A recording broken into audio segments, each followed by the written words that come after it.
going up.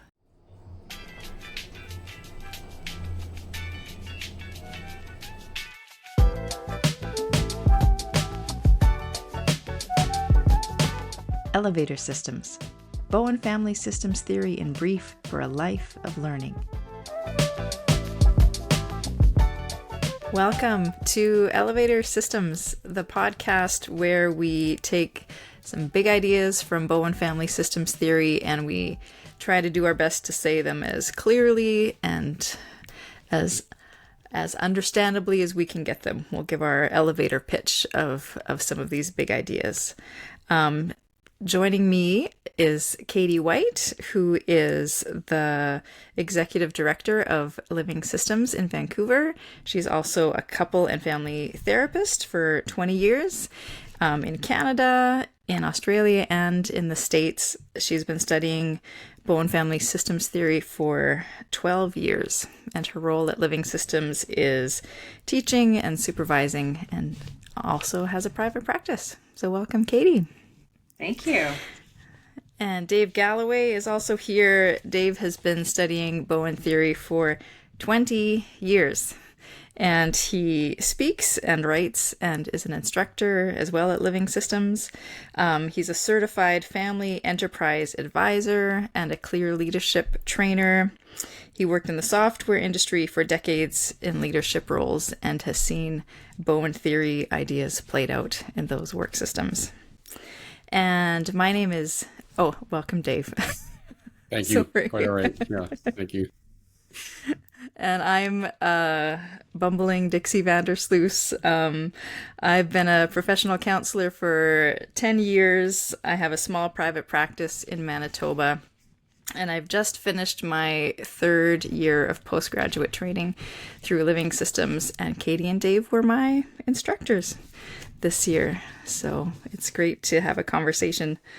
So first episode, and we are going to talk about systems thinking, because that's, a pretty foundational idea for Bowen family systems theory. So maybe, I don't know, who wants to go first in terms of your briefest, clearest elevator pitch for what systems thinking is? You want me to go? Katie. Yeah. All right. Like, the brief part is always the challenge for me here, but here's my best go at this. So I think systems thinking is, for me, a practice of looking beyond the individual to understand what's going on, looking at the interrelated patterns, both between relationships and within relationships. And I think it's a focus on process. And one of the things that I know we'll talk about throughout this podcast is, I think one of the things about systems theory with Bowen family systems theory is seeing the individual as part of the emotional unit. So I think we'll talk more about that, but I wanted to just punch that in during the systems thinking. So looking at the bigger picture. Great. Dave, what about you?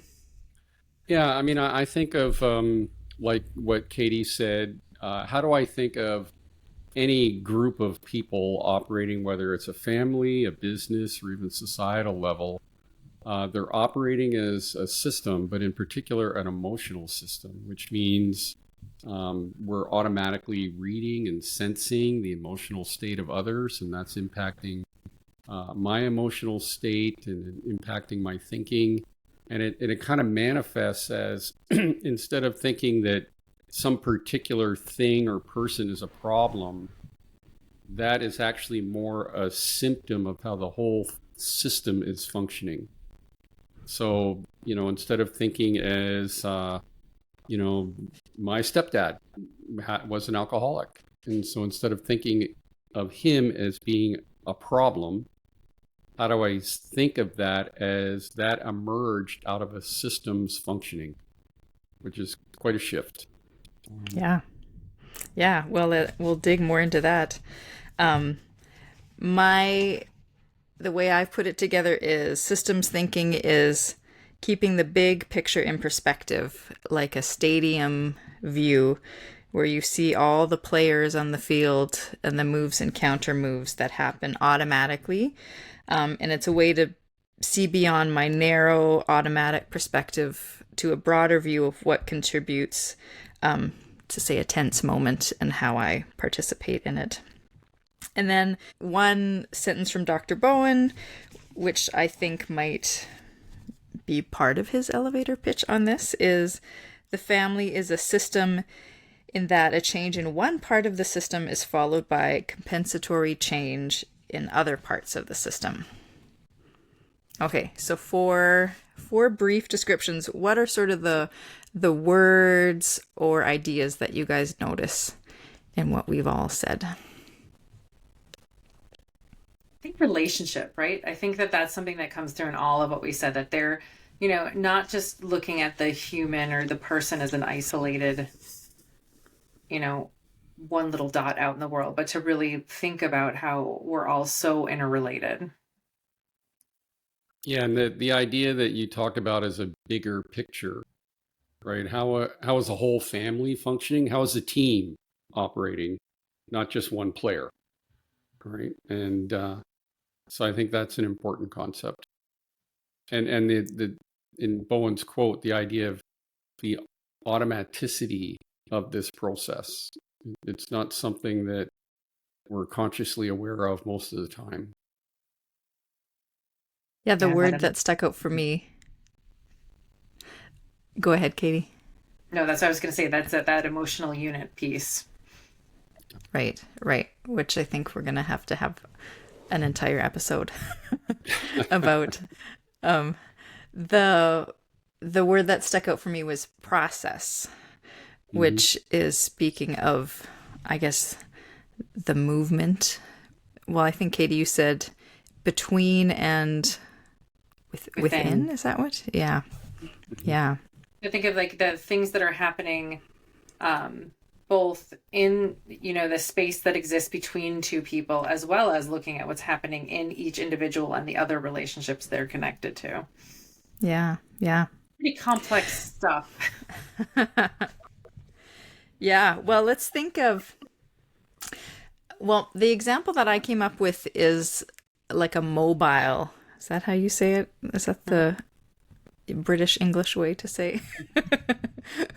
A mobile above a crib that, when one of the little guys gets moved, the whole thing shifts. But I've heard Dave say before that that's what it looks like, except it's like there's a whole other mobile connected to each piece. And I think that sort of speaks to the complexity of all of the things that contribute to the system and how people, I guess, function in the system. I don't know if you'd have thoughts or maybe a clear way of saying that, but. Well, the way I think about it, we were just on a vacation and we were taking a elevated subway, and it was in a U.S. city. And unfortunately, the cab driver that picked us up at the airport said, "What are you going to that area for? It's really dangerous," which it wasn't. But that set an emotional tone, through which everything else was being filtered and interpreted, right? And so we get on the subway, and there was a guy on there that he was having a good time in his own head. And, so at first there's this nervousness, right? So I'm sensing how this person is reacting, but I'm doing that through a filter internally. Right. And then that's kind of throttling the threat up or down. And so, like Katie was saying, it's, in relationship, but also within that's coming up. Right. It's like each piece of the mobile kind of changes how it bounces depending on what piece is bouncing.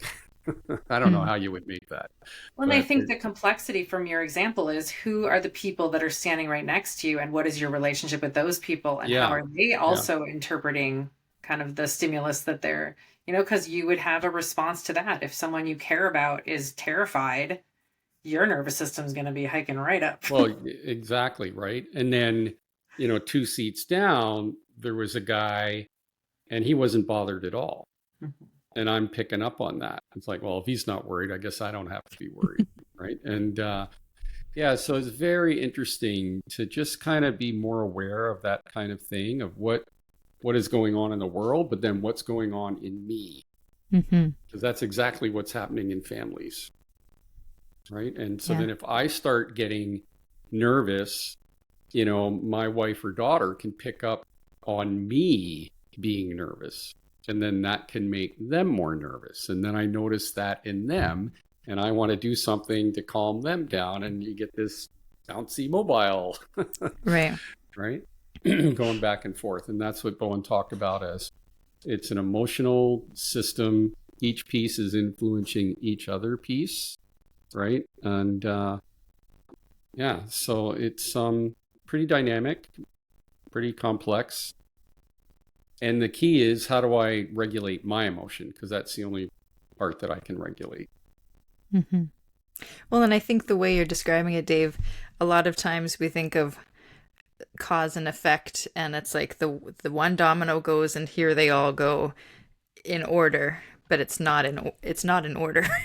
No. It's all these pieces in flux in the moment, and then it gets pretty hard to find what was there a one piece, a one cause of this moment, Well, there and isn't it's one cause, because yeah, it just depends on how everybody is interacting and reacting and sensing and that kind of thing.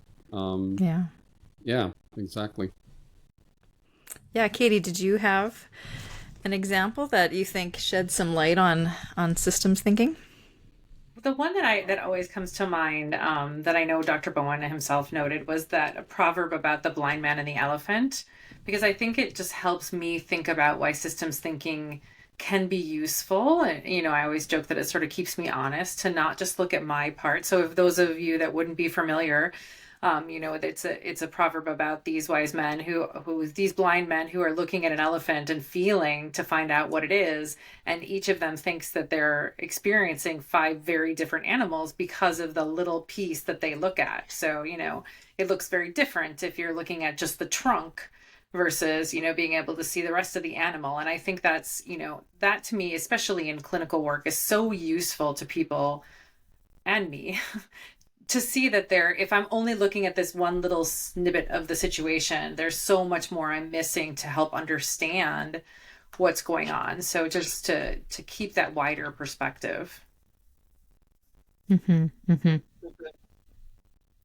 I know I've thought of the example of in sports where you don't usually blame the goalie for the loss of the game for that one goal, right? On a day And of we the can do variant, sure. right.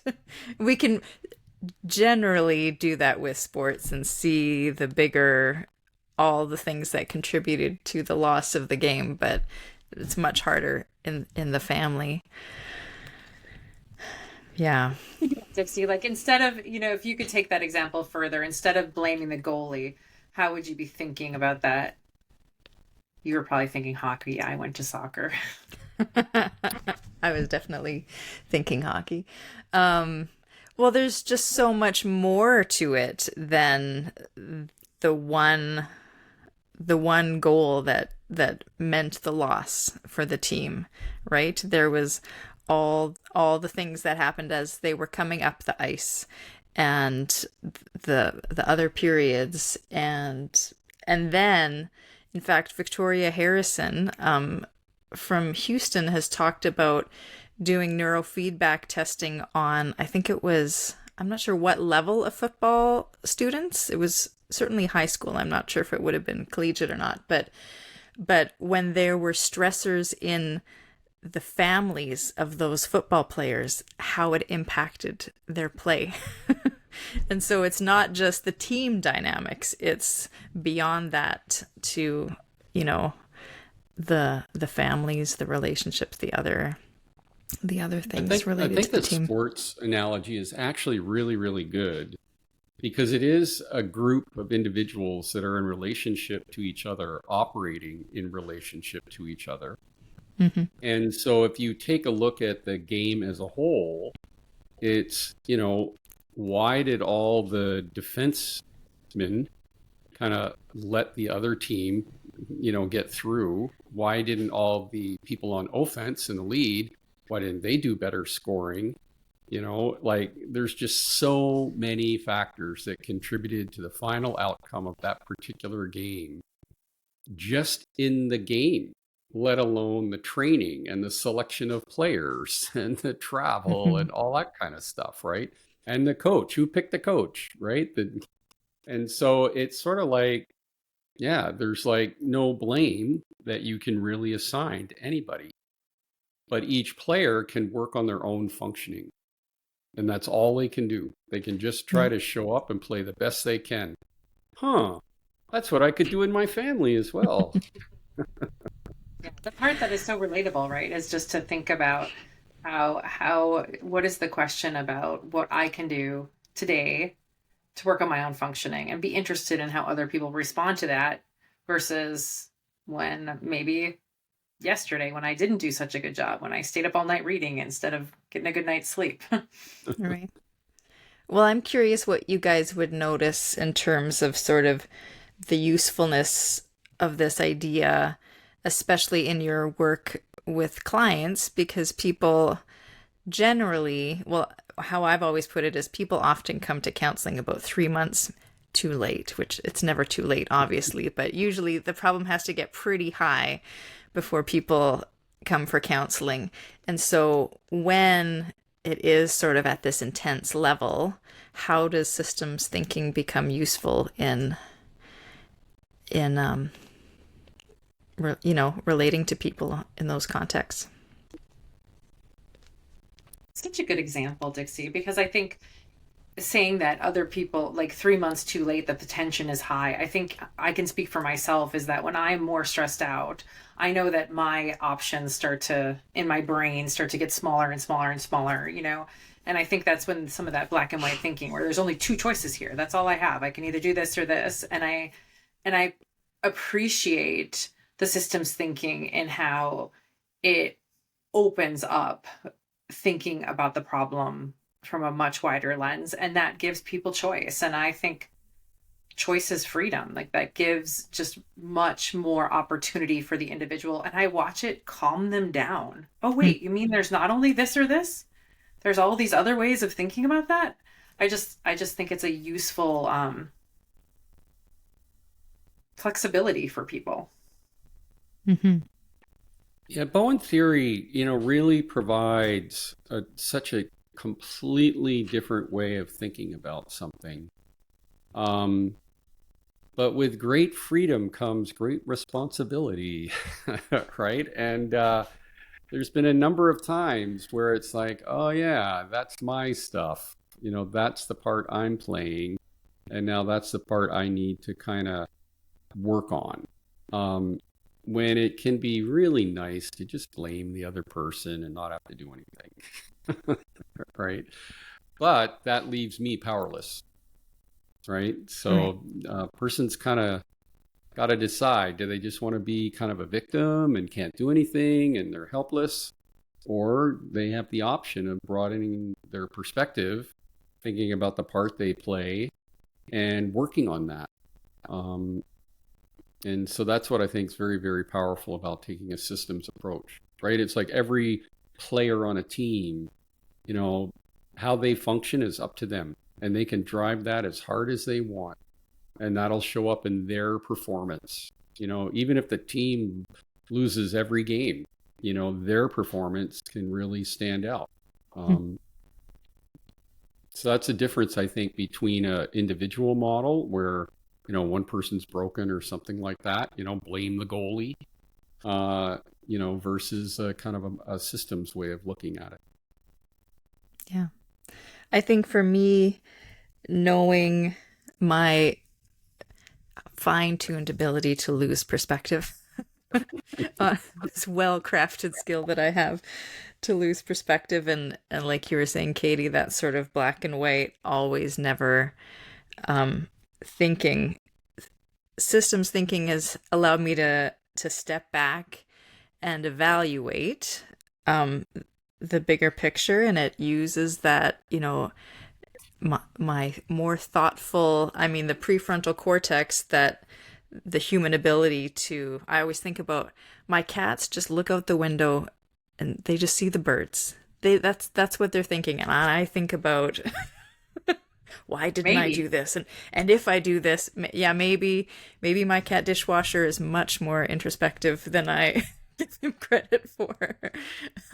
But this idea that humans have this ability to look at the past and based on the past evaluate the future, and how that is incredibly useful, and then in other moments it really gets me stuck in why do I always, and he'll never change, that kind of thing. But systems thinking allows me to just step back and use that big picture thinking, I guess in other ways, not just in a time kind of way, but in a relationship way. Does that make sense? Mm-hmm. Yeah. And I think you're hitting on that this is challenging stuff. So I think, I'm not able to do this a lot of the time. The resources of having a good friend or some good questions in your back pocket that help you when you can't reach that bigger picture, or a great coach or a therapist that can kind of open this up. I just think that's a resource to find people in your life who can help broaden your thinking in this way. And not the person who's always going to say, yeah, that person's the problem. Yeah. Yeah, you don't want to, a good friend should disagree with you sometimes, I would say, right? And point out like, really? You really want to go that way? Yeah, so, yeah, this is the whole, like, again, we take the sports analogy, right? It's going to be a lot harder for a player to kind of go, wow, I got to up my game and work on my training and my fitness. That's a lot of work for them versus like, not my fault. The goalie blew it, right? And Right. It's the same kind of thing. Am I going to be dedicated to working on my functioning? And if I am, I get the improvements. That's the benefit to me. I can go at it as hard as I want. And I think that's a very powerful thing. And I think it's very useful for people to be able to think like that. Yeah, I would say the stepping back and seeing that bigger perspective then allows me to step back in and be, I don't know, just a little more thoughtful, or have the big picture is also, the kind of the long-term perspective. I might do something short-term that calms me down. But in the long term, it's not to my benefit. And I think that is another way that systems thinking can be useful. I really appreciate that punch up, Dixie. It's like kind of thinking of the long game.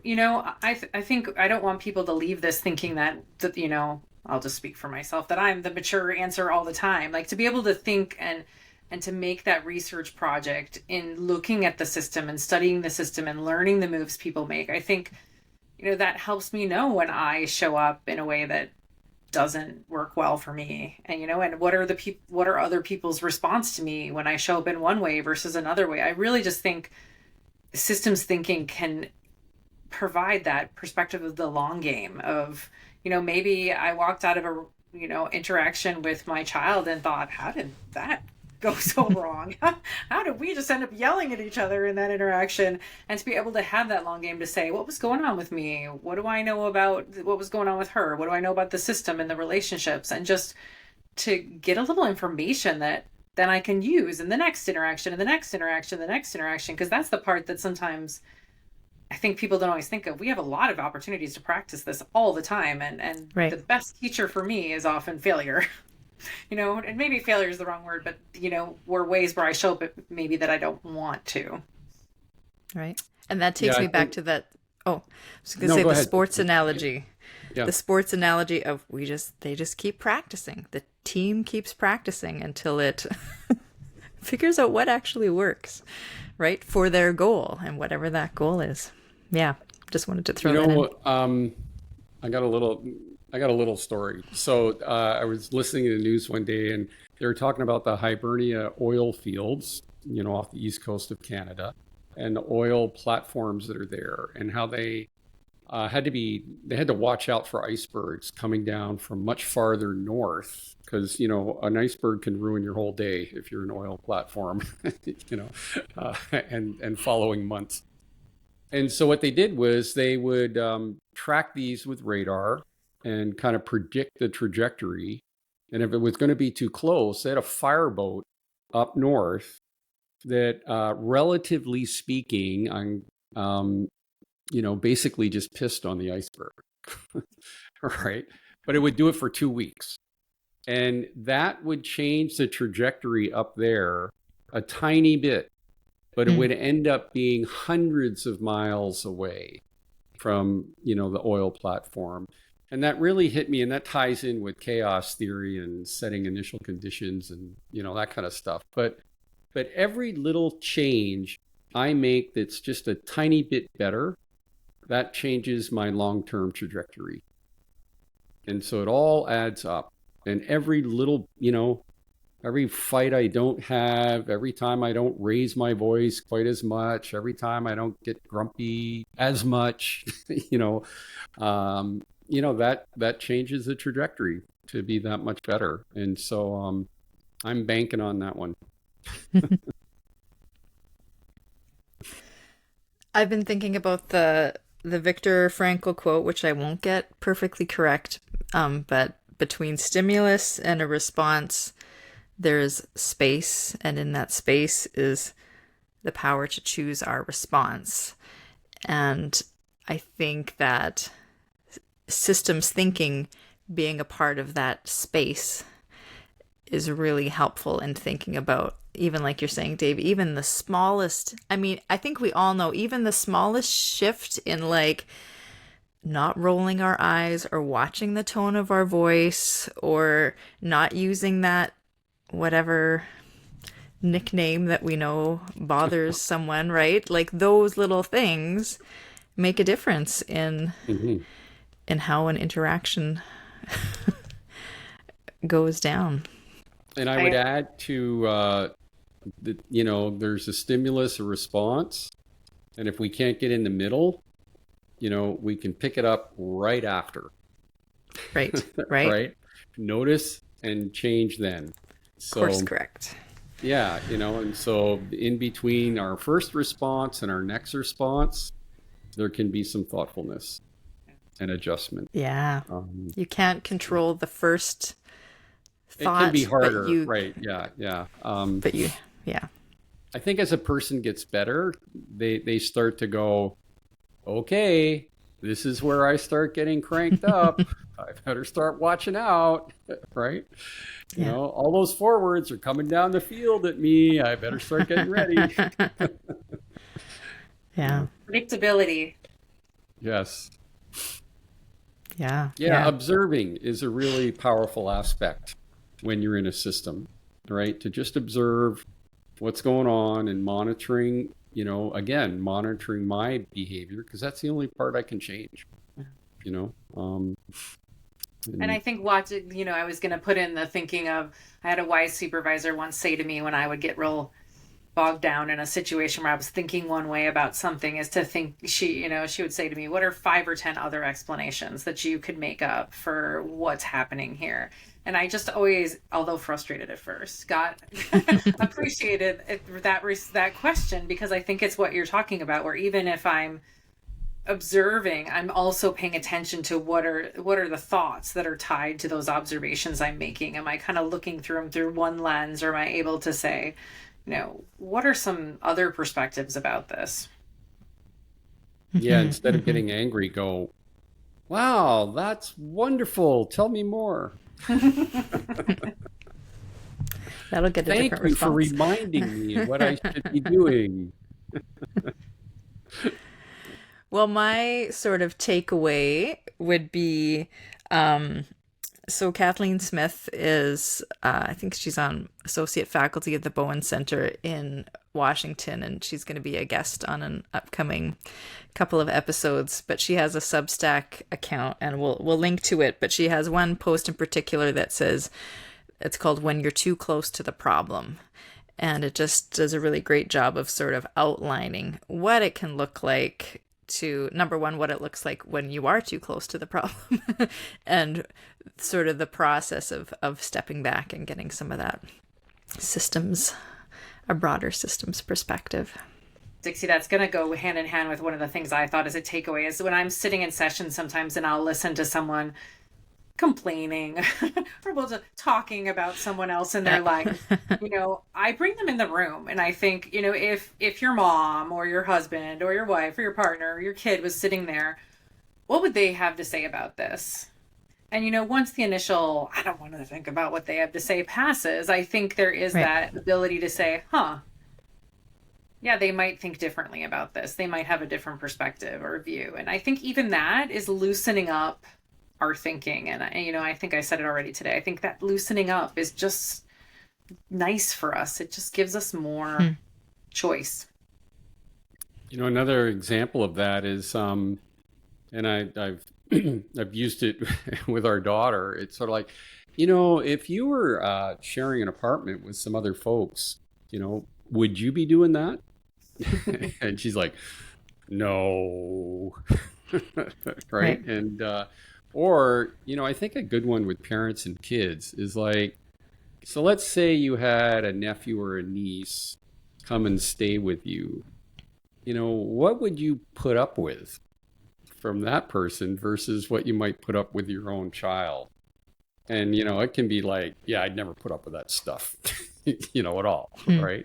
And so again, just shifting perspective, just trying to step back, look at it from a different relationship kind of point of view, can really help a person, think differently about it and not be so caught by it.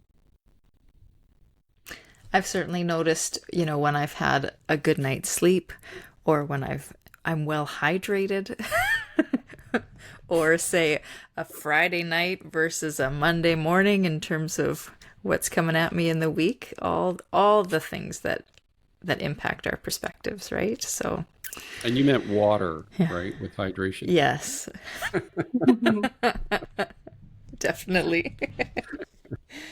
Well, yeah, I think clearly we could talk hours on end on this. Did anyone have any sort of final thoughts that we didn't get to? Or are we good? Well, there's so much to talk about when we talk about systems thinking, but, I think there's some good points that came out today. Yeah, good. Yeah, I would agree. I hope it's generated some thinking for others, some curious questions. Yeah, well, I mean, it's the first episode, so I hope it's more than my mother listening to this. But whoever has tuned in, just like you say, Katie, my hope is that it stirs each person's thinking, and especially that it can sort of broaden you to a systems perspective as you go out into your own relationships and what do you notice in your own life. So we'll see you next time.